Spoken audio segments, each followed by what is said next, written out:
അന്നത്തെ വിജിലൻസ് ഡയറക്ടറെയും കോടതി കുറ്റപ്പെടുത്തി. അന്ന് വിജിലൻസ് ഡയറക്ടർ ആരായിരുന്ന, അതാണ് ഏറ്റവും പ്രധാനപ്പെട്ട രസം. അന്നത്തെ വിജിലൻസ് ഡയറക്ടറായിരുന്ന ഏറ്റവും വലിയ അഴിമതി വിരുദ്ധ പോരാട്ടക്കാരനാണെന്ന് പറഞ്ഞ് നമ്മൾ തലയിലെടുത്ത് വെച്ചിട്ടുള്ളത് കൊട്ടയ്ക്കകത്ത് വെച്ചിട്ട് നടക്കുന്ന ജേക്കബ് തോമസ് ആയിരുന്നു അന്നത്തെ വിജിലൻസ് ഡയറക്ടർ.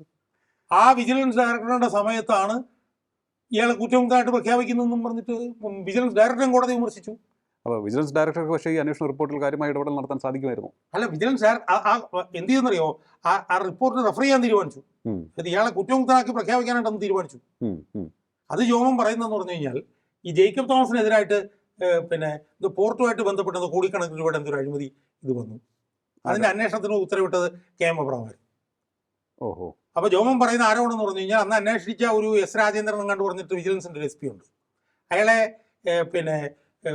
വിജിലൻസ് ഡയറക്ടർ ആയിരുന്നിട്ടുള്ള ഇയാൾ എന്ത് ചെയ്തു, ജേക്കബ് തോമസ് എന്ത് ചെയ്തു, വിട്ടിട്ട് അന്ന് ഏതോ ഉന്നത ഉദ്യോഗസ്ഥനായിരുന്ന KM എബ്രഹാമിന്റെ വീട്ടിൽ റെയ്ഡ് നടത്തിച്ചു. എന്നിട്ട് ഇവർ തമ്മിൽ KM എബ്രഹാമും ജേക്കബ് തോമസും തമ്മിൽ അനൗദ്യോഗിക ധാരണ ഉണ്ടാക്കി. എന്താ ധാരണ ഉണ്ടാക്കി?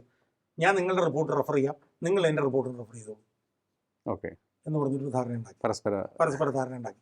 ആ ധാരണയുടെ അടിസ്ഥാനത്തിൽ KM എബ്രഹാമിനെതിരായിട്ടുള്ള വിജിലൻസ് റിപ്പോർട്ട് റെഫർ ചെയ്യുന്ന ഉത്തരവ് ഇയാൾ കോടതി കൊടുത്തു,